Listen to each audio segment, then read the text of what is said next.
হেসে খেলে জীবনটা যদি চলে যায় যাক না, পাগলের যেতে পারে কিন্তু বুদ্ধিমানের এভাবে যাবে না। কথা বুঝে আসছে? বুদ্ধিমানের এভাবে যাবে না।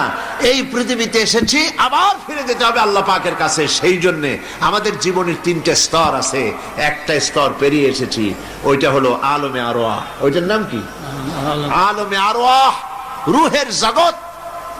এখন যেখানে আছি এটা হলো আলমে আসবাব। এরপরে আরেকটা জগতে প্রবেশ করব, সেটার নাম হলো আলমে বারজাখ। কয়টা হলো? তিনটা। যেটা ছেড়ে এসেছি ওইটার কাইফিয়াত জানা নাই, কি অবস্থায় ছিলাম আমিও জানি না, আপনারাও জানেন না। এটা ঠিক কিনা? যেখানে আসি কয়েকদিনের জন্য মেহমান, আসি কয়েকদিন, আবার এখান থেকে আমাদের বিদায় হতে হবে।